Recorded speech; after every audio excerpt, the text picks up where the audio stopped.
On the two teams, Team Malaysia and Indonesia present. And about the judges. So I'll quickly say how I'm going to timekeep. So for each substantive speech, which is 8 minutes, in the first and 7th minute, I will be ringing this bell once, and in the 8th minute, I will be ringing this bell twice. And in 8 minutes and 15 seconds, I will ring it thrice. And for each reply speech, in the 3rd minute, I will be ringing this bell once. In the 4th minute, I will be ringing it twice. And lastly, in the 4 minutes and 15 seconds, I will be ringing it twice. Okay, so I'll continue. Okay, just whether we have a big over speakers or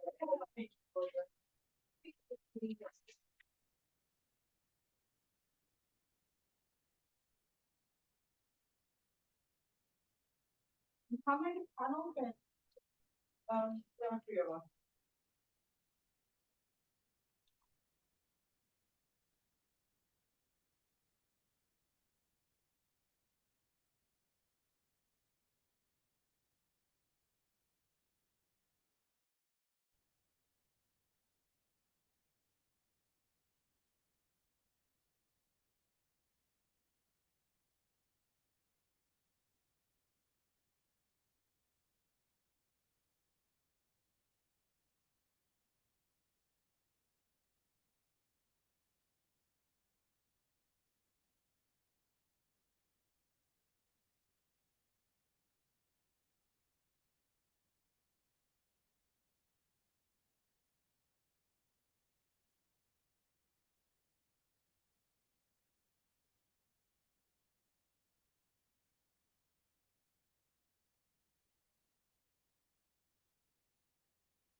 I'd like to go from the old to the last finger and then this year.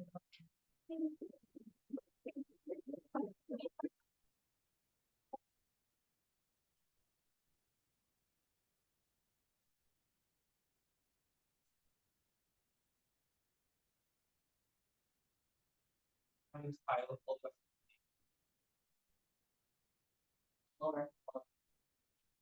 That would like to find the first speaker for the position of the opening.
Alright, if I speak at this volume.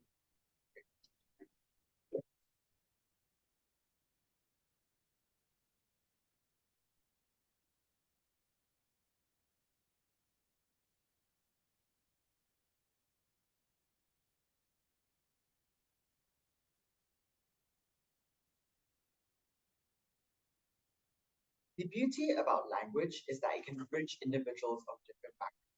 We say developing countries can only be truly integrated into the global community when their education systems first choose to adopt world languages. So, before I forward two substantive arguments with speech onto our setup, number one, what do these world languages look like? So we think these are languages that have large amounts of speakers, which typically range in the hundreds of millions, and they're in a rising form of popularity and status. For example, Mandarin Chinese, English, Arabic, oftentimes these are considered the 6 UN world languages along with Russian.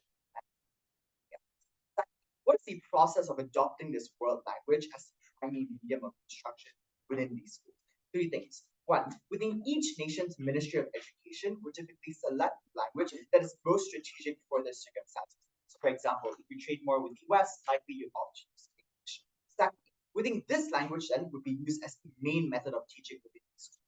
So, for example, all your subjects, science, math, will be taught in the world language, and we think you may have the local language remain as an elective. Lastly, we think teachers will be trained as to how they should adopt this world language when it comes to conducting and creating their syllabus and teaching students. Thirdly, what is the context of developing countries within these times? Two main things. One, I think there's a de facto pivoting towards the global community when it comes to multiple aspects. So, for example, within trade and economic integration, we typically tend to use these world languages as opposed to local ones, and more often than not, the legal system in many Commonwealth countries, for example, chooses to use some form of world language like English. I like to point out uniquely, though, on the side of position, this trend would continue, but they would uniquely subvert it when they refuse to adopt these world languages into their education, in these schools. Lastly, then, on our burden, all we need to prove is that the adoption of world languages is systematically more valuable for developing countries as opposed to preserving local languages, which continue to die down in terms of the value they offer. Two substantive arguments then.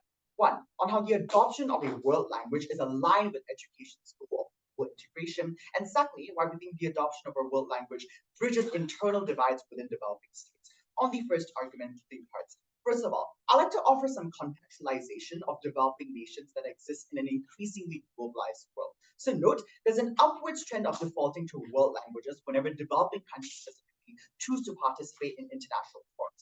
So for example, the language of global trade is English. It's also considered the lingua franca because everyone is expected to speak it. And the UN also has 6 major languages that all their meetings are typically hosted in. The issue is that when there's so many diverse languages, the international community has to pick a few to communicate in, and we think education ought to complement this trend because it's what develops the minds for the future generation. Why then is it vital for you to participate in this global language, and how opposition uniquely loses this benefit? One, in order to do things like unlock and expand domestic trade. So you need to talk to the individuals with using their own language in order to do things like increase partnership to show that your market is interested in their economy and you want to cooperate. What this does is secondly, it leads to things like direct capital injections. So when you use a common language in order to do things like trade, it bridges divides because now you're battling the notion that your country is isolated and you don't want to participate in the increasing trend of globalization. Uniquely, this cannot be substituted by anything else because even if they want to claim the benefits that if it was so important, you can still do things like learn the language down the line. That is a delayed benefit. You don't get it when you aren't raising children from young to speak in this language. Secondly, then, why are these benefits exclusive to opposition? And I just like to do a bit of preemption here if opposition wants to have these world languages just exist as electives on their side. One, this is a concession that global languages are important, but we think they get the benefit to a far less and more limited degree on their side. Because it's a mere class among the 9 other subjects that a child learns, they're likely not going to put much effort or attention into it. But secondly, and more importantly, I like to note that it's highly ineffective on their side because these, in their best case, are mere hour-long classes weekly, but there's no active practice because the primary language of instruction within these schools is still the local language, so you don't have an incentive to actively practice it because the only environment for you to do it is within that class and you have no use for it anywhere else. Why then do we unlock these benefits? Two reasons. One, we get full language immersion. So unlike on the side of opposition, where these classes merely teach you basic grammar, we create an environment where you're forced to use the language when you're communicating with your friends. I mean, you constantly engage in this language from young. I think it becomes concretized in your mind, you're more likely to be fluent in it. But secondly, we create a culture where this world language can thrive. On their side, the only space where the language exists is the boundaries and the four walls of that classroom, but we expand the scope where you can become bilingual because maybe you use your local language at home with your family, but in school you use this world language. Thirdly, we think this is aligned most with the purpose of education within developing countries because uniquely, developing countries want to evolve their economies by transitioning from an industry-based one to a service-based one. And the avenue in which you do it is by increasing human capital, specifically through language learning. And all of this is contingent on the skills that these individuals have, but you neglect it on the side of opposition. The parallel is pretty intuitive. In the past, education systems have always adapted to global context. So 50 years ago, we never saw the need to teach students computer science, but now it's almost imperative that we have these classes within schools. But the impact here is extremely clear. Within individual skill sets become far more aligned with what the market wants on our side, and that is uniquely beneficial for the futures of students when they eventually graduate to go on and find jobs. Sure. So global integration obviously still happens because diplomats have to learn this, businessmen who trade with foreign businesses obviously have to learn English. Why must you impose this on every single person, even those that will find it useful? So the issue is that all the diplomats on their side who choose to learn the world languages are the privileged ones who would offer things like English tuition classes because you never integrated it into the local education system. And this actually leads me perfectly into my second argument, explaining why the adoption of a world language bridges internal divides within developing systems. How so? One, we think domestic divides manifest in two ways. Within cultural context, for example. So many developing states are an amalgamation of different ethnicities because of migration that happened under colonialism. For example, Malaysia is composed of three ethnic groups, namely the Malay, Chinese, and the Indians. But this is worsened on the side of opposition for three reasons. One, the de facto language of instruction pivots towards the majoritarian race, which entrenches privilege. That is exactly why Malay is the dominant language of instruction within Malaysia at the expense of the other ethnic groups that exist. And secondly, with the education system is premised on this dominant language, it creates an uneven playing field to begin with, because those of the majoritarian race already have a head start in the education system, and they can accelerate at the expense of their other peers. Lastly, minorities will suffer the most under this system. So let's take them at their best case here, where if they argue that the imposition of this world language is a form of neocolonialism, they would impose this culture on minorities as well. But we think on our side, where this is a culture that no one has prior access to, it's far fairer. Secondly, things like class divides on the ground of wealth. So note there's an opportunity cost incurred in the process of learning a language. And the education system can only select one language to concentrate on. The problem is on the their side. The wealthiest individuals who want to succeed the most would end up privately learning things like these languages, which gives them a systemic advantage over their peers, which is exactly why we see diplomats on their side the most privileged individuals, not the common man. Secondly, we think we change this because when the metric to succeed locally and internationally is the same, then there isn't a hard trade-off that you force between individuals whether they want to pursue a local education or an international one. Therefore, finally, we think the adoption of a global language revolutionizes education in two ways. One, in terms of academia and information sharing, we get more academic discourse because you no longer have to speak that local language in order to engage with that. But secondly, it generates counter narratives to problematic events in the past. So, for example, when we rely on West for like perception of Vietnam War, for example, now there's an English version of it that everyone can access. Global integration only happens on the side of help. We're incredibly proud.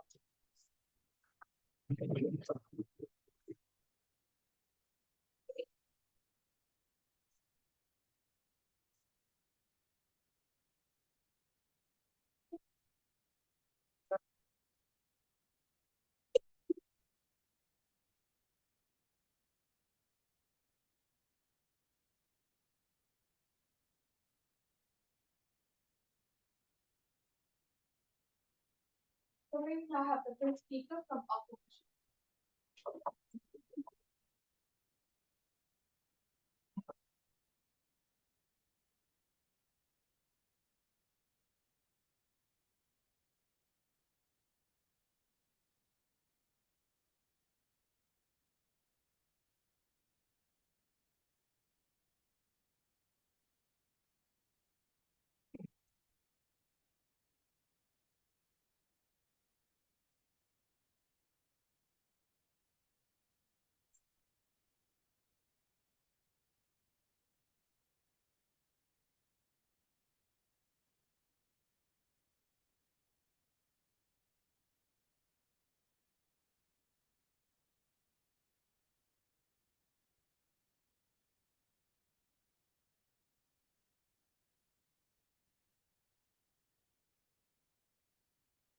Global communities and integration should not come at the expense of washing out unique local cultures, of barricading students from the ability to access their own communities, but the ability to attract their own communities.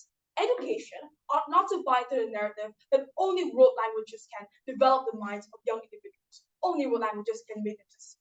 We see under Arts of the House, you lose on the rest of the house, use something that is inherently unique towards local cultures, and we will not cut the darling edge. For that reason, we are so proud to oppose.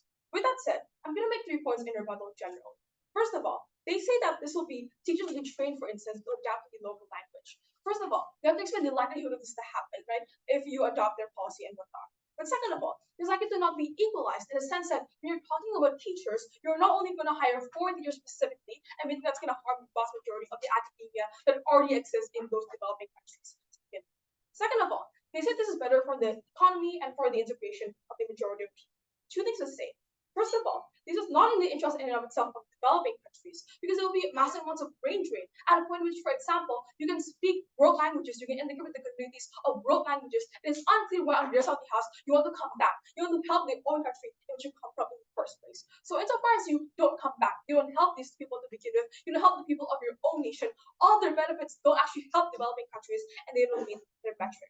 But second of all, even if it's limited under a certain house, that is like you can't speak English fluently, you don't have a native accent, it is still okay because they never explain why you have to be completely fluent in it to be able to access all the benefits. We say basic communication is still fine, even if you have to trade that off. But even then, I will still explain to you why this comes to trade-off to local language of the house and why we will not take that trade-off.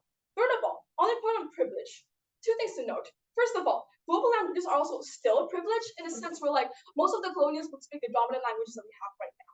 But second of all, as they can see, right, privileged people, like people from higher socioeconomic statuses, for instance, can already speak the world language, and therefore it is easier for them to learn. It's easier for them to still hire private tutors and get, for example, a native accent. The other extent why that is exclusive and why that should be the delta of debate, we don't think that is the case.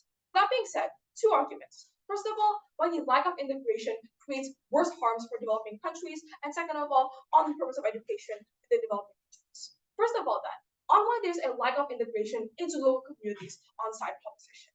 Note that at a point in which you like literally learn everything for 8 hours in a global language, it means that you spend the entirety of your day doing these things in the first place, doing the most rigorous of thinkings, expressing your thoughts like in this like in WCC right now, for example, in this language in and of itself, world language that you're going to have. Compare that to the 2 or 3 hours you spend on this at the house talking to your parents or going out, for example, in a specific country. That means that all the local languages are sacrificed on your side of the house. With that said, there are 3 additional reasons why this means there'll be a massive cognitive dissonance when you do this to massive cognitive dissonance to your local language and local communities, for instance. First of all, from a young age, from preschool literally, you're already learning the default language, and so you're learning that language in English immediately. So parents cannot pass it down to you as in the local language, and it's very hard for them for 2 reasons. First of all, obviously it's never 100% passed down because of the time that you take and the moment that you engage with local communities. But second of all, the next generation gets worse, right? As in the long term, for instance, the local language just gets washed out. In a sense where, for instance, like literally your parents are also speaking English because they have been educated in the English community, so you just lose the local languages in general. But second of all, it is very easy to distance yourself and insulate yourselves from the local communities to begin with and from local areas. So for example, your closest friends are literally going to be English speaking and you just mostly interact with them most of the time in your free time. And you only can speak your native language or your local language to a very limited extent in which you can buy things, for instance, in a restaurant. You can communicate with people when you want to ask for something, but you can't specifically speak the nuances of that language in the first place. But third of all, there's this signaling effect that happens, right? So the idea that this is a valid national language, that you can speak a global language is something that is good. That is something that you can just validly speak and you don't have to, for example, learn the local language. It's something that's inherently harmful because in the very first place, right, people have the perception that they don't have the urgency to learn a local languages. On the comparative, and this is important, right? People can still have the incentive to learn English or to learn other world languages under our certain house. Why? 2 reasons. First of all, there's just a strong incentive to learn because obviously you want to fit in, you want to access all the benefits that they tell you regarding being able to speak a world language. But second of all, there's a strong avenue to do this. Like for example, globalization, popular media, pop culture, social media, all these things are in English and therefore you would want to speak it naturally. That means then that global languages shouldn't be weighed that much in this debate, and being able to educate yourself in global language should not be weighed that much. Insofar as number one, you don't have to speak it that much, or you don't have to speak it fluently, completely to access their benefits. But number two, when it comes to specifically local languages, if you want to wash that out, and if you want to put education at the expense of this in a world language, then means you immediately lose all the benefits of local languages. So you can still get some of their benefits, and you cannot get ours on their side of the house. What are the impacts of this? Two things. First of all, massive amounts of brain drain, right? Because there's no incentive to come back to a specific nation. Because you literally associate your intellectual thoughts and your world language to begin with, and therefore, obviously, when you go to university, you want to speak that in a global language. This should be made massive, right? Because this debate is about developing countries specifically and what's beneficial for them. We think given under the of the house, this is long-term and irreversible, that generally the national language becomes words of English in the first place. That means under the of the house, it less incentive to come back, less incentive to still contribute to that country.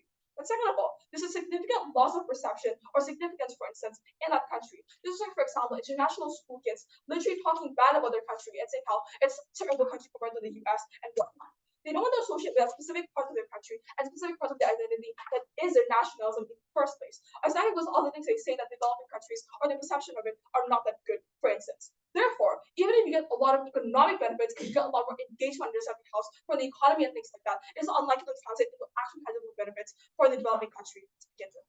For my second argument, if globalization is so prolific on your side of the house that it's going to be so easy for everyone to learn English whenever they want to, what is truly the difference on your side when everybody in the country presumably can speak English? We're not saying everyone in the country can speak fluent English, and we agree and concede to some extent that the extent that they can speak English is not as much under your side of the house. But what we say is that there are still incentives to learn English, whereas under your side of the house, local languages are completely lost. Second of all, then, what is the purpose of education when it comes to developing countries? I personally want to just paint you, Judge, how significant language is in terms of culture. In that, it becomes the very avenue in which you learn and communicate your thoughts and ideologies. So that means that, for example, what resources you first default to when you're learning history or when you're learning social issues. It means that what research papers you access when it comes to when you want to learn first. That means a lot of evidence at the house, you're getting two impacts you likely lost outside opposition. First of all, we think this starts like from simple things, right? Like for example, the fact that you convey emotions differently and you understand your people differently as well. This means that the very fact that you cannot specifically have the nuances of your local language specifically means that under side proposition, you cannot engage your local community as well because you don't understand the depth, you don't understand, for example, the more poetic and the more descriptive parts of that language. But second of all, this is very crucial towards your culture. Not that it's inherent in the way that the culture is made. Like for instance, the way that you speak casually to people, the curse words in that country, for instance, or the more poetic and descriptive parts of that language, those things that you need for daily interactions at this of your house. So you lose all of that. You lose the ability to have and access to the unique cultural benefits and the unique like worldview that you get from learning your specific language and the deep nuances of it in which you get to engage to your community. What that means that there's not the house, you lose the vast majority of local languages, and that is an irreversible harm that they make because you literally integrate into the entire education system, and generations further and further only learn the language specifically, and therefore you lose the vast majority of that culture to begin with. Because we oppose that specific thing, and we oppose that massive harm. For that reason, we must oppose.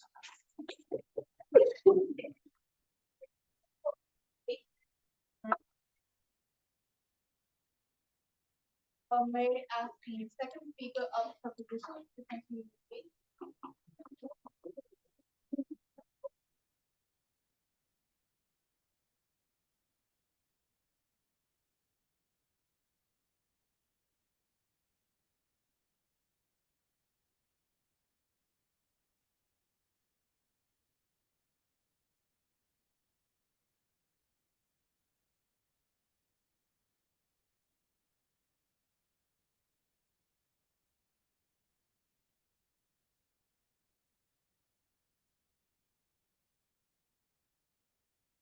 The comparative in this debate is simple.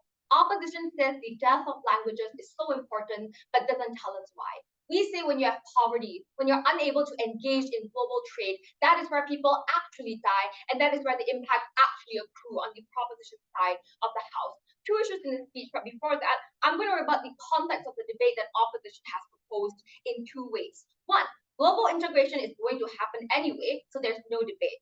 Three responses. One, this concedes the necessity of global integration, that being an island means you cannot develop. And secondly, if we're able to prove that the equitability of that global integration is hampered on opposition, then they lose the debate insofar as the impacts don't trickle down to the average individual. Who then attains best the benefits of globalization under opposition side of the House? we tell you that local businesses will always be disadvantaged when they want to grow if they're unable to, for instance, engage in international trade because they don't have the global language that they talk about. If opposition comes up and says if they want to be a business leader, then they will just learn English eventually, but that doesn't engage with the fact that if you're going to do it anyway, then the most important and most versatile skill that a school can give you is the skill of education at the very start. And the mechanization that learning it outside of school simply isn't important is exactly the reason why they cannot afford the benefits of that kind of proficiency and that kind of language like fluency. But lastly, notice that this rebuttal actually doesn't engage with our first argument about direct capital injection.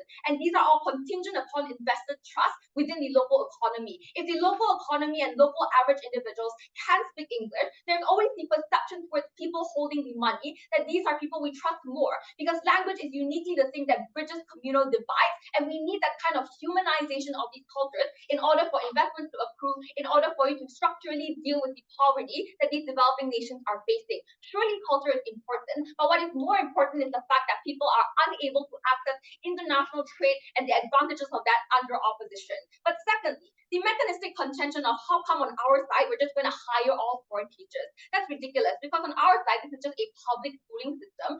Surely we cannot hire all the English American people to teach in a local developing school. We're just going to have training. Even if initially there might be roadblocks, we say in the long term for the integration of individuals in the global community, this is a trade-off we are willing to take, because it is merely training to upgrade the system, and upgrading a flawed system is still better than sticking with a flawed system forever.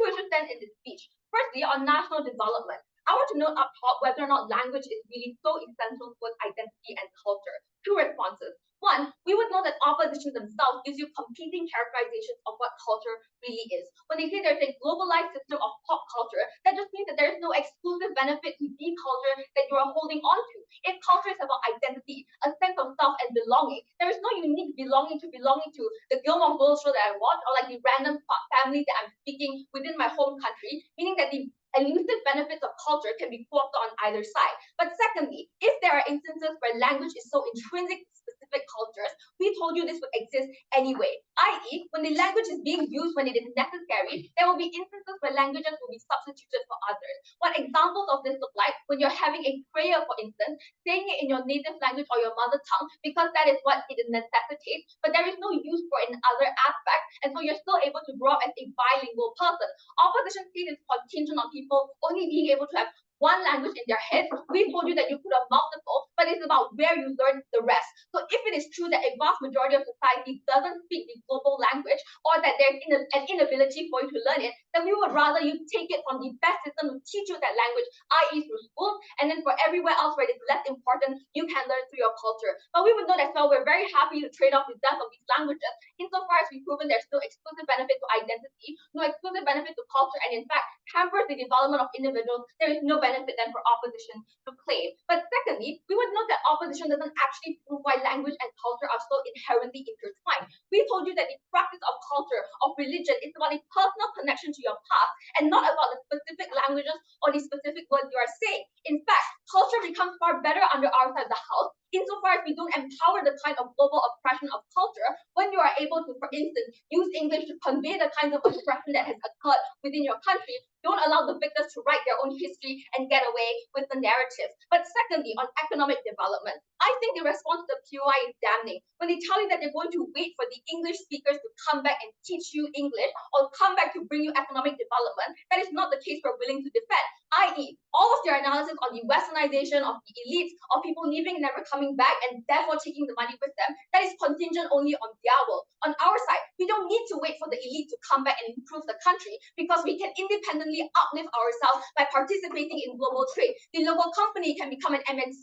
The local company can get investors from overseas, and that is how we improve everybody, not structurally lock it out unless you're able to access an English education. Before I go on, I'll take a point. Yeah, the problem is not just language, but actually just the country's perception in general.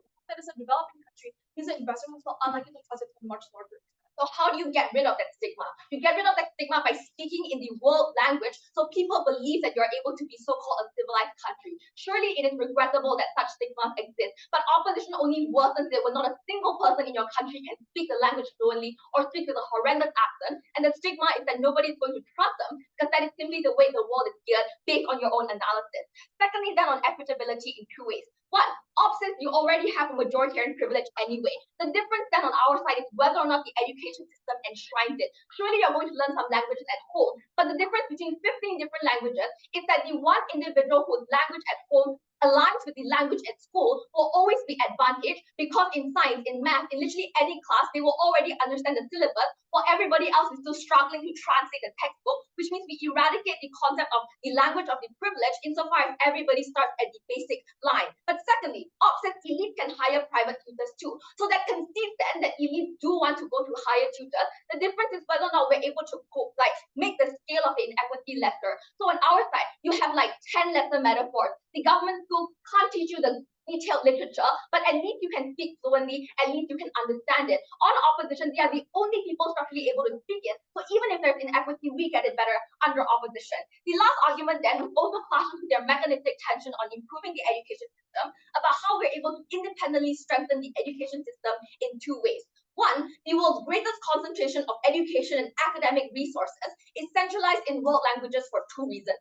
One, because of the historical expertise and concentration of knowledge. The reason why they became global languages, because of the dominance of the people speaking at languages, they are the most intelligent individuals who have been able to consolidate that research. But secondly, because there's the greatest pool of experts that exist to translate resources into that language and in order to have a common ground. That means that peer review system, people making sure that translations are accurate, insofar as dozens of different translations exist, that is the very reason why we need more people to be involved. If not, everything on opposition is just maybe the translation is right, maybe it's wrong. Why is this important then? Because then you don't need to expend resources translating or making new resources if you already have tried and tested resources according to the global standards. And this is crucially important because if opposition wants to talk about saving costs when hiring teachers, the importance is you have the best resources, and developing nations don't have to expend their own resources to develop education systems when a tried and tested system has already existed. This isn't just about academia in the form of education, it is about academia in research. It is about the development of your country and about the policies you institute. If you want the best information and the best globalized system, you have to side with proposition.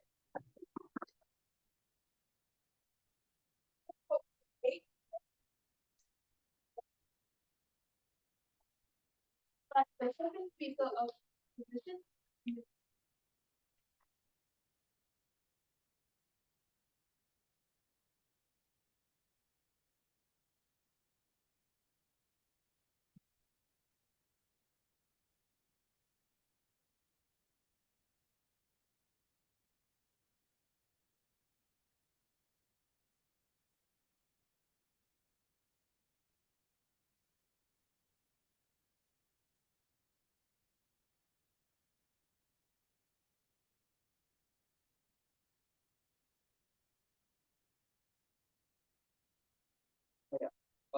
Just before I start, I still have a cup, so I'm very sorry about that.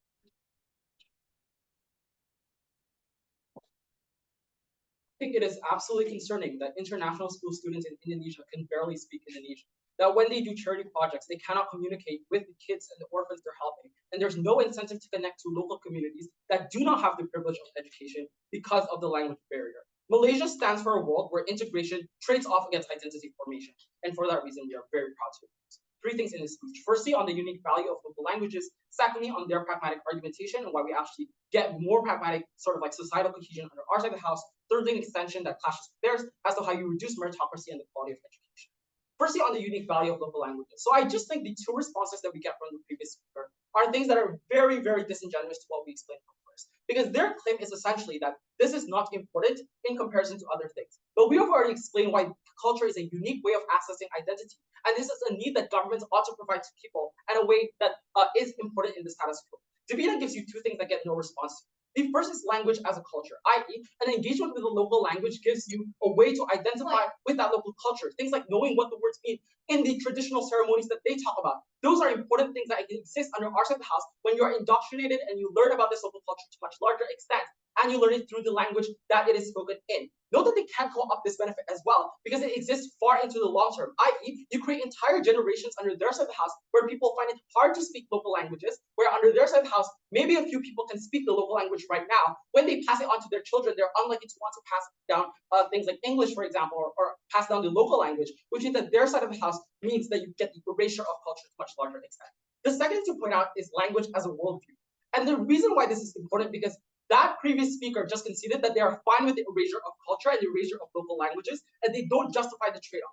And that is because a change in one's language seeps into the way subjects are taught and the way one forms their worldview.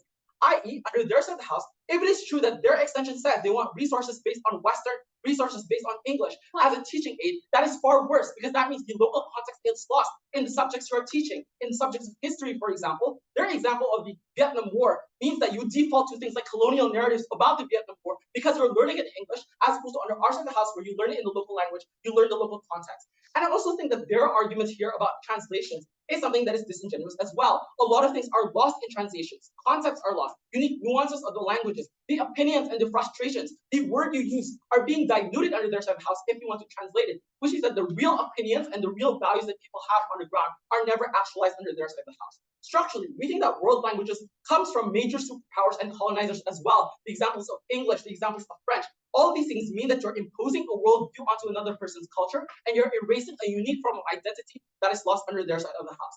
Notably, I think it is also important that the government promotes this because the government promoting this in their education system is to show that the government thinks this is valuable. Under their side of the house, maybe a few people can still access culture in their own local communities. The problem is that the government never legitimizes this as something that is valuable. You create a perception that this is not important under their side of the house, and I think that is extremely disalienating for individuals on the ground. Why do we care about culture? I think this assumes a deadlock on the practical clash. We can still win on this argument. The first is that this is principally consistent with a lot of other government actions. The reason why developing countries still fund things like art exhibitions, for example, even though it is not economically utile and like stops poverty to a much larger extent, the reason why we still have cultural studies in school, for example, is a concession that there is value in these things and teaching these things to students. Secondly, this cannot be co-opted by Malaysia because, as we explained, this exists far into the long term, especially if they want to change the structures and the way this is taught. So this is a unique path to victory that exists under our side of the house. But before I move on, I'll take it here.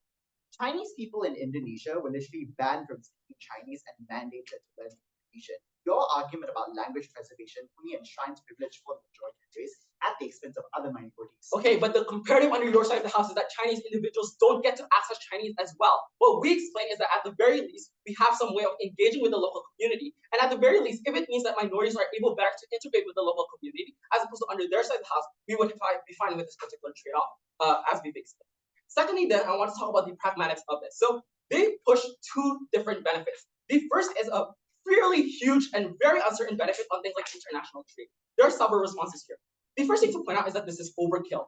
As we've pointed out, not everyone will need this. A lot of people who are diplomats, a lot of people who are going to expand foreign businesses can access this to a large extent. And there is an easier way for you to access this, i.e. through globalization, through things like the media, through things like, again, pop culture that exists. And I don't think in this particular scenario, their delta here of being like super fluent is something that is unnecessary, right? Like EFL speakers can still be speaking in world and engage with international communities. A lot of businesses can still react and still like trade with each other, even if your English is not perfect. So at the very least, their delta is extremely small in this debate and very unimportant. No, this is not a concession that this is important. This shows that their case has no delta. Secondly, we would note that language is not going to be the tipping point that suddenly gets all of this international trade, right? What we've explained is that developing countries and the primary consideration of investors and like capital injection of whatever are also other things like the conditions of the labor market, the resources that you have. Like the fact that you care about developing countries because they have cheap labor, like you're not using the labor for them to speak English, like they're not working in the service industry, they're working for things like manufacturing. So again, language is a very weird tipping point in this particular case. I don't think it leads to the massive benefits they talk about. Thirdly and finally, we flip this because under their side of the house, the most privileged individuals who still access English to a much larger extent do things like brain trade. They move towards other countries, for example, because they don't feel attached to the local culture. Clearly, this is something that developing countries do not want, and we flip a lot of their argumentation in this regard. So when I ask this in a POI to their first, they say, well, the delta here is one of equity. So just to be clear, their delta is not on getting more trade. Their delta is like people being equitable in the way that they can access trade. So how is equity actually far better under our side of the house? The first thing to point out is that discrimination is far worse. No, thank you. Because under their side of the house, we set a far greater standard. Note, under both sides of the house, we can see privileged individuals can still learn English to a much larger extent. Under their side of the house, you force a delta in the way the government perceives this as something legitimate, that you set this as a standard, like you are a good student if you can speak English to a greater extent. You are a good business manager if you can speak English to a larger extent. So that perception means that under their side of the house, you are forcing these individuals to a much worse standard, while under our side of the house, you can succeed within your local languages if you engage with their local businesses compared to their side of the house. Secondly, that you create less empathy between different groups of people, because inevitably, a lot of people will still be locked out of the education system, especially because developing countries aren't going to be that exclusive, inclusive anyway, right? Because they have very limited resources. Under their side of the house, you make it far worse because you empathize less with these individuals who are seen as different from you because they speak the local language, but you yourself don't. So if anything, you magnify privilege under their side of the house for people who do have education. Thirdly and finally, I think this is just an imposition of cultural values, which means that under their side of the house, a lot of these things mean that you impose an external sort of language onto people. I think this will lead to massive things like government backlash as well under their side of the house. Lastly and finally, on extension as to how this reduces the quality of education. So the thesis of this argument is that proposition has a fiat to drop and replace, but they don't explain why governments are going to do it in a way that's effective and a way that is particularly meaningful. Why is this extremely hard to do? The first thing to point out is that you have to invest significant resources into this. And note, this is not just something like having a new curriculum, right? Or like just training teachers. You need to change the entire curriculum to be structured around these Western resources as they talk about. So there is still a significant cost, especially for the scale that they want to imagine, which is like all public schools. Developing countries don't have that much resources. So under their side of the house, there's secondly, very little workforce available for this, which means that you often have to import a lot of foreign workers under their side of the house, forcing local teachers and local experts, local academics out because they cannot speak English to begin with. Under their side of the house, if the quality of education is worse and people can't teach in a good way, often that leads to miscommunication as well, because some the concepts you teach, for example, cannot be delivered well to the students under their side of the house. I think it means that the quality of education is far worse because you get miscommunication and you don't actually get good education. For that reason, we For 8 minutes, 19 seconds. May I have the third speaker of proposition to the case?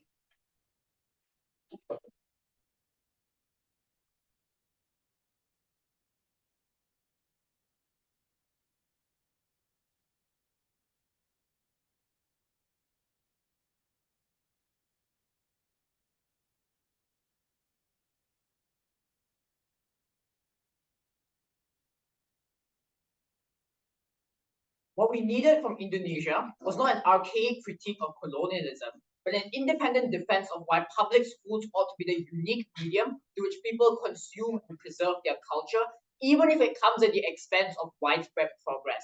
The reason why a proposition wins this debate is very simple. Because when we build bridges instead of walls, we allow people to transcend the walls of their culture and allow them to develop. I want to make two crucial observations about this debate. First, I want you to truly think about what opposition's pathway to victory has been thus far. Because their claim is that suddenly, because I learned English, I no longer want to be Indonesian, I'll move to London because I internalize the idea that the West is better. This is a euphemism for we think it's okay to deny people social economic upliftment, so they'll stay in a country where they'll be materially worse off. That is horrible. It instrumentalizes them. And they never actually explain why this is a greater public good that we ought to strive for people to remain within those countries, so why brain drain ought to be the priority of individuals to move towards. But the second thing is that I would suggest that if your government was so inadequate that simply learning English causes you to want a mass exodus of people leaving, that's precisely something about we can support. But the difference on our side is when you bring in those forms of trade, when the smartest people don't have to go to the West in order to have their talents valued because it's based on meritocracy, because their talents in speaking English are somewhere where they can succeed because it's based on the skills they have, that's when they can stay within those countries instead, because they don't have to become a corporate investment banker in London because there's already one opening up in Malaysia and Indonesia right at their doorstep. So that is precisely when you enable the forms of progress that counteract the trends of having a brain drain, because nothing changes on their side. The West will always still be a more alluring place to live in because of higher quality living standards, because it's a welfare state. So they change nothing on their side. At least we're able to encourage domestic progress. The second thing I want to answer is, can we teach these languages well? And they drop this push from second, but I would like to know this is extremely important for what a lot of your benefits depend on. This is a value judgment debate as we characterize from first, but note that precisely for the reasons they identify, that we don't want the government education system to be ineffective, because you will be voted out. People will punish you at the ballot box if you happen to be the one government that messes up the public integration of English into the curriculum. So you have a preemptive incentive to do it well, even if you believe they are burden push, and we have to prove how it's done well. But what we said instead was, if you believe learning English was valuable, the best way to learn it was not from your parents, but a nationwide academic program where you optimize the best way to learn the language, to integrate it into subjects like science, so they don't prove why it's going to be better. And also, this also builds with their claim on meritocratic studies, which once again isn't really anything new. It's just a two-line extension of what they've already said from their first speaker, which is that there's going to be some cost in doing so. What we explained was, because the good of this is so massive, it doesn't mean that it's a transitionary cost. We ought to oppose it entirely. We prove the value is here, and therefore we prove why we should move towards it. Two issues in this speech. First, on purpose of education and progress, and secondly, on cultural value. First, on the purpose of education. We explained it yet to say why the purpose of the education system is to preserve culture in all instances. Rather, what we said of trends in the past that shows like things like adopting computer science shows that the state wants to encourage socio-economic development this way. And this is not an abstract benefit. Our framing from the start, and this is very important, is that schools choosing to remain with local languages presents an active cost and detriments our progress. So it's not an auxiliary benefit that we're adding, we're removing a massive harm that currently holds these countries down. And often ignores how massive the benefits of this are. First, we unlock a huge volume of academic material, millions of textbooks, papers, documentaries, debates that are exclusively available in major languages, all now go into our knowledge base, and first all concedes this. Secondly, to restructure and improve existing education systems. So opposition has a strange assumption that all their education systems are great. Why? Many local education systems are failing because they are outdated and ineffective. Our first substantive deals with this excellently by explaining that using world languages lets us integrate best practices for more successful international curriculums, using the IB or A levels instead of local qualifications, hiring Cambridge broad trained consultants or Oxford certified books that are able to better train your students. But third, we change narratives about your country. Like Thai children are not just learning Thai, they're becoming global citizens by learning English, which encourages foreign businesses to enter because they know consumers can understand their goods and services. You increase trade, improve your HDI score. It's all about scale. Even if they're developing countries anyway, at least we change one factor that encourages them ridiculously uncomparative. And this also answers their POI about why it needs to be universal. On their side, if it's only one or two schools doing this, you don't get the wide-scale reform because as first op concedes, it'll only be the privileged people experiencing it. That's why we need fluency in English opposition, because you know what's better than ESL speakers being at Worlds? I think millions of young speakers being exposed to debate in the first place so they can enter the mainstream, then never having to be classified an ESL speaker because everyone is already engaging within that discourse. Sure. Yeah, why is it that you have to be fluent in the first place? We can still access all of these things. If you just like watch rules on YouTube, I don't get why it's so important.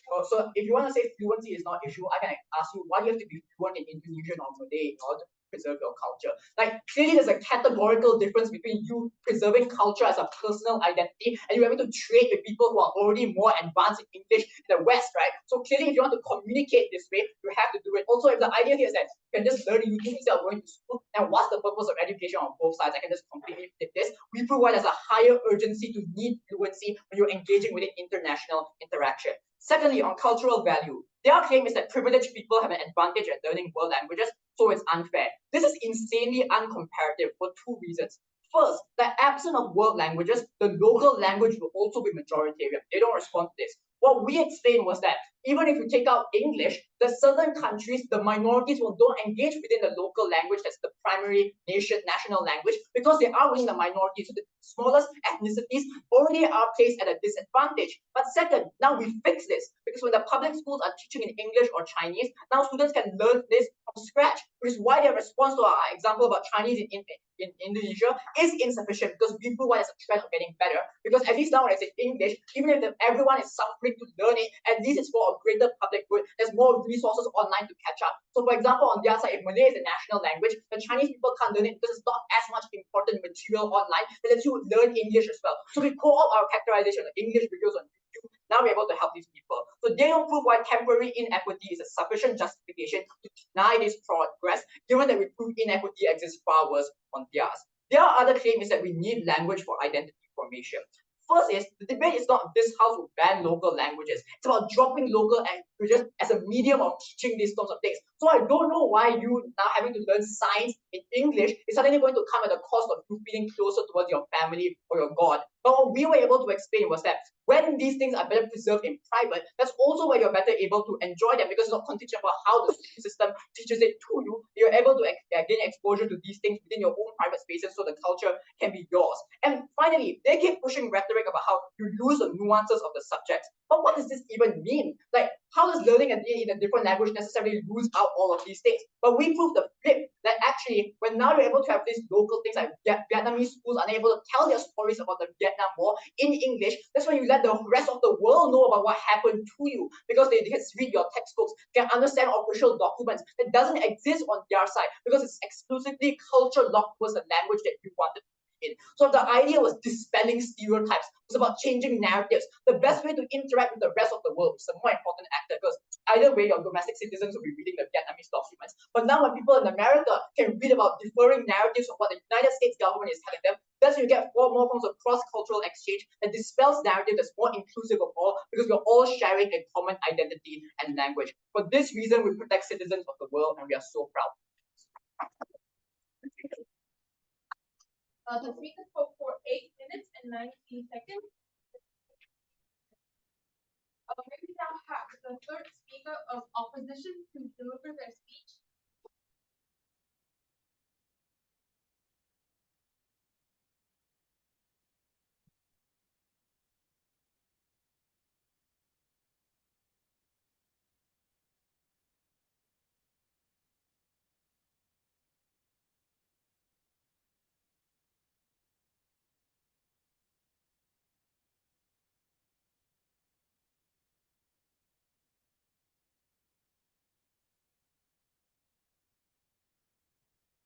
Are we good to start?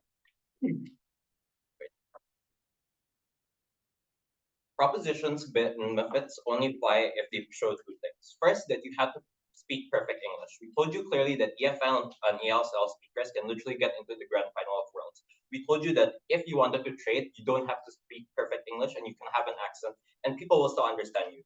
That wasn't really, it's unclear why that is such a huge delta that changes under the House. The second thing they had to prove was that language really gives you such a competitive advantage. And here I just want you to really use your intuition. Because a lot of countries in the world, such as Japan, which do not speak perfect English or even speak English at all, still are global powerhouses and global economies because of their services industry. They say that under our side of the house, for you to access anything, you have to go to the West.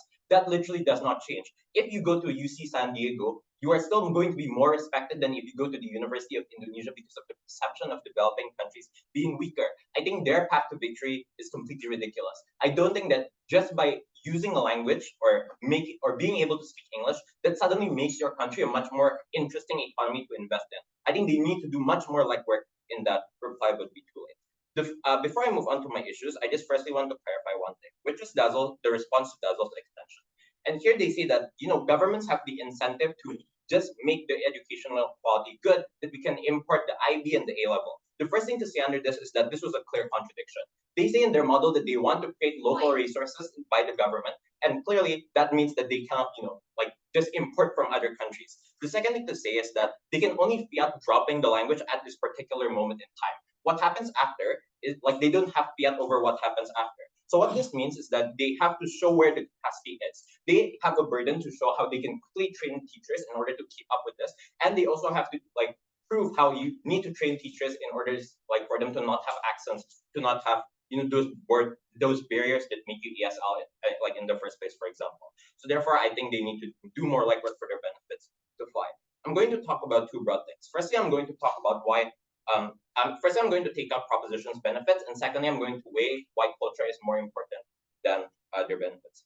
Firstly, let's talk about the proposition benefits. And I think here they also need to show you why the burden was to prove their burden was to prove why English has to be perfect and fluent in order to get those benefits. We told you that in the vast majority of cases, because of how globalized these languages truly are, the vast majority of individuals can access them through YouTube, for example. So what this suggests is that even if you are not fluent, it means that you are able to communicate in ways that people understand. For example, if you go to school in Germany, for example, you don't have to perfectly understand the language, but you are still perfectly capable of understanding what is transferred to you at those universities. So this is where all of their rhetoric completely goes away.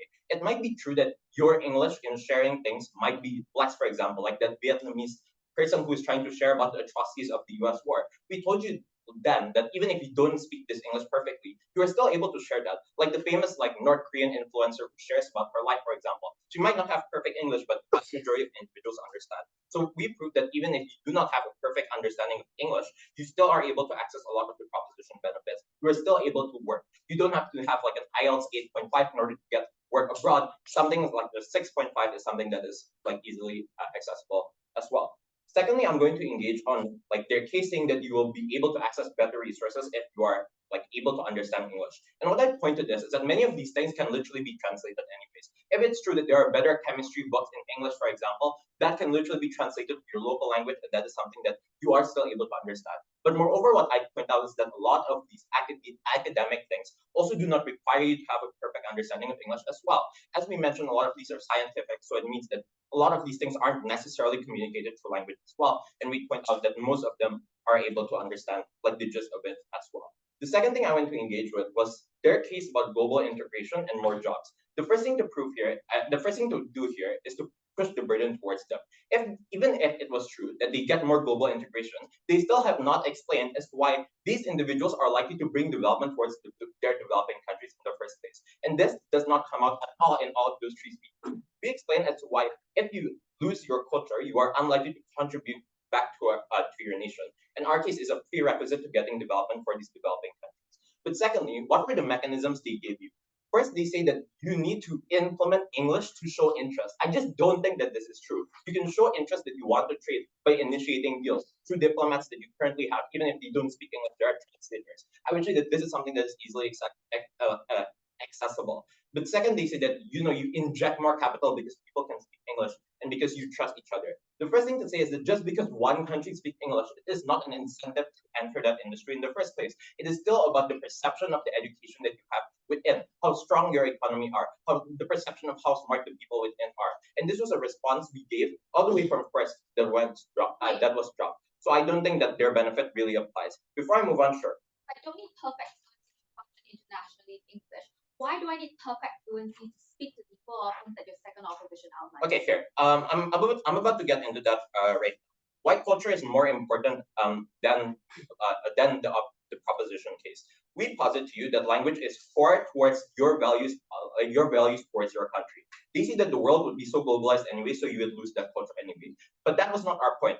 We said that when you speak in English for 8 hours every day within school, that means all of your meaningful discussions with your friends and your teachers happen in English. So it means that you associate, when you speak in your local language, such as Indonesian, for example, you associate the language with things that are far less important. So this subconsciously creates a bias in your head that English is a much more important language, that the Western world is something that is far better and that you have more opportunities there. It means that your connection to your country becomes significantly less under their side of the house. The second thing we told you is that interaction just between people within your country just become harder. And this is more important than people abroad. Realistically, most people are going to stay within their countries. It means that on their side of the house, you have a difficulty communicating with different age groups, for example, and you reduce social cohesion. A benefit from Dazzle that does not go responded at all. No, thank you. Secondly, under this, I'm going to outweigh their claim on how you worsen privilege. We told you that first, on their side of the house, accents are still going to exist. So what this means is that richer people who go to international schools are still going to have better accents. They're still going to sound more Western. So with or without this, they would realistically still have access to that, and they would still go abroad for school, for example. So therefore, I don't think that the privilege thing changes in any ways. If developing countries suddenly implement English, for example, it's very likely that they would still have access, and there will still be a bias against them. So I don't think that this argument really applies. But we flip this. We tell you that first, you worsen privilege on their side of the house because the educational quality largely decreases. We told you that public schools are probably going to struggle within this transition, especially poorer ones, given that it is probably going to be very hard in order to find teachers who are able to communicate English fluently because of the sudden increase in demand. So what this means is that all of those little things, those little interactions in school become much harder. But second, at the very least, under our the house, if you could not like speak within your speak English, you can at least thrive in your local language. And that is something that is far more important. Realistically, even if you speak perfect English, it is a competitive job world out abroad. Because why would they hire someone else outside of their country over their own? At the very least, if you are fluent within your language, it means you can thrive within your own country. You have more access to opportunities such as promotions under our side of the house. Because of all of those reasons, because on their side of the house, you worsen privilege, because on our side, we are the ones that protect developing countries. Incredibly proud to propose. I think it's for 8 minutes and 4 seconds. Just make how we know the reply speech. May I invite the reply speaker of opposition to deliver his speech?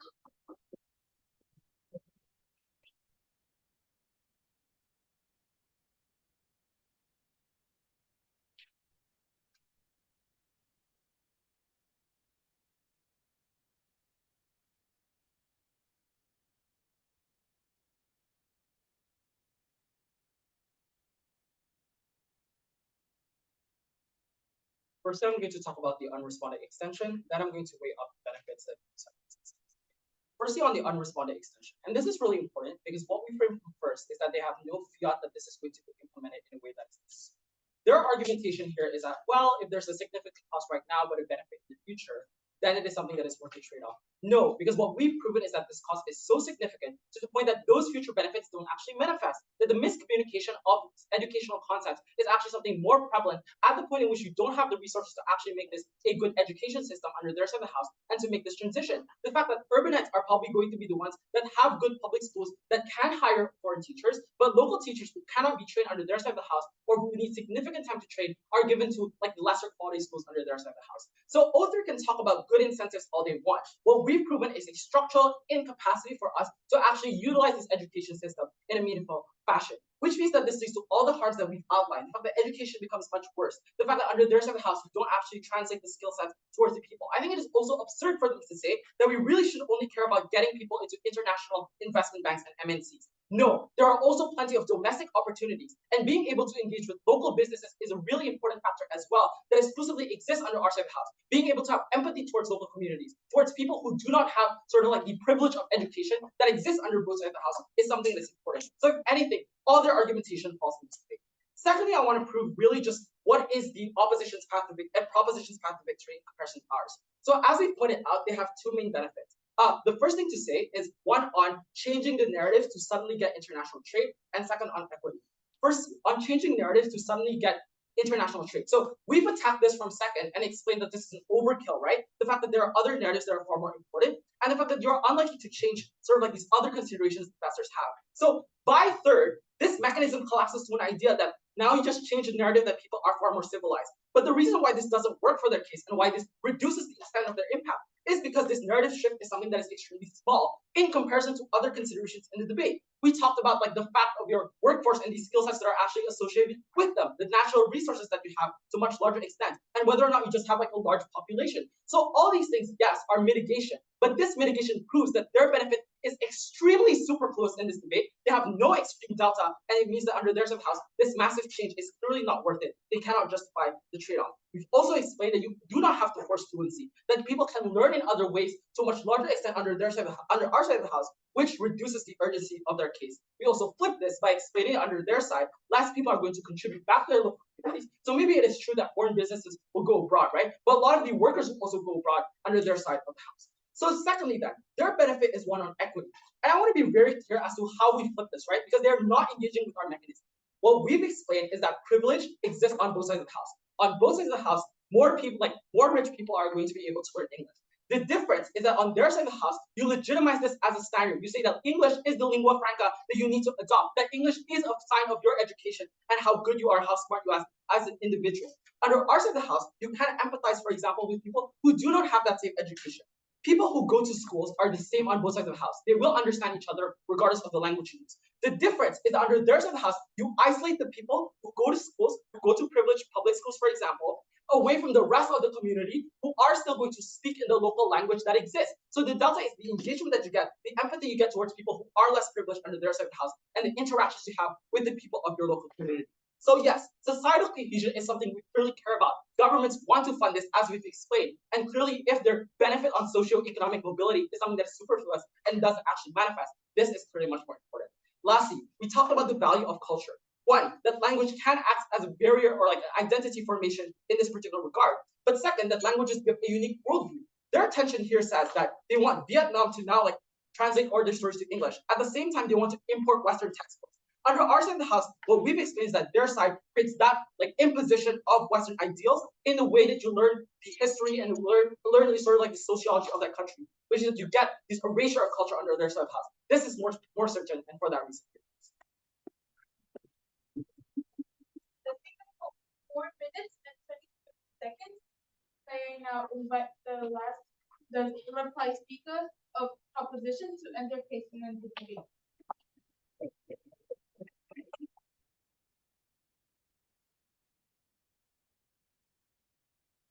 Language and communication humanize the disparate groups of individuals under the diversity of developing nations.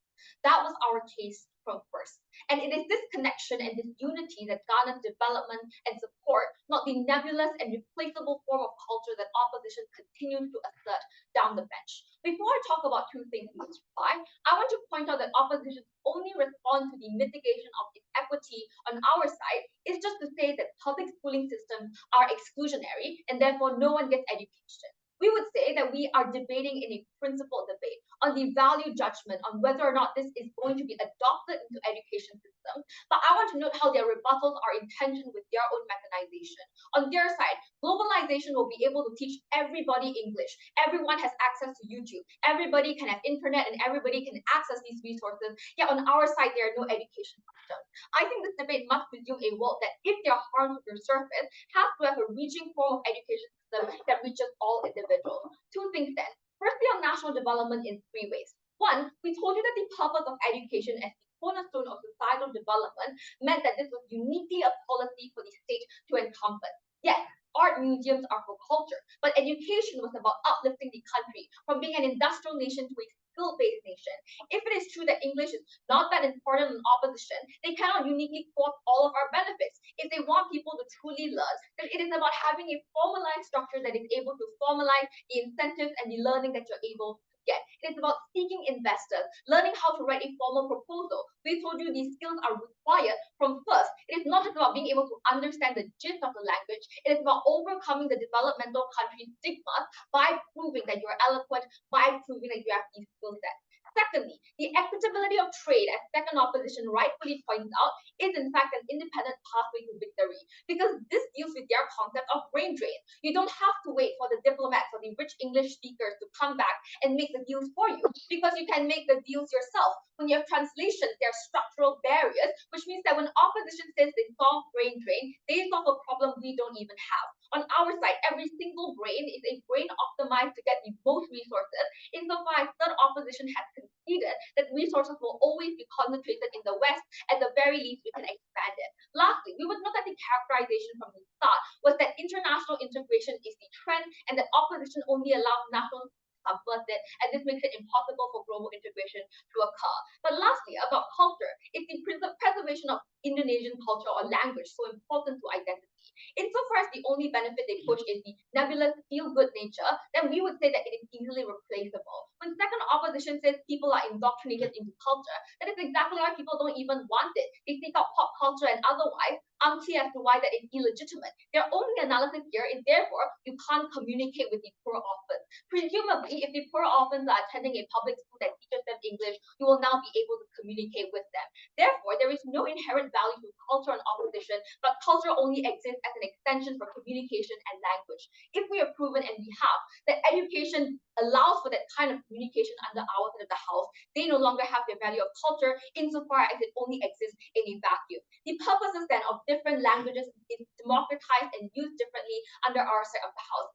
We told you about religion. That is where you use personal information and you don't need the state to encourage it. When you have trade, this needs to be globalized, and that is why the state should step in. These are not tensions, these are nuances about when different languages can be useful in different instances, and of course the state can still have that on our side of the house. The equitability of education exists when everybody starts from the same starting line, picking opposition at their best. The elites will exist anyway, but at least we don't enshrine the language of the majority and race as the default language of privilege. We allow all individuals to start from scratch, and at least we're able to make the most equitable form of education and learning.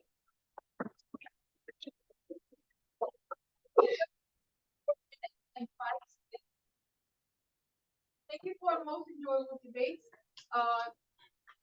Yes, everyone should go outside now so the judges can have a discussion. Debaters may now cross the floor and shake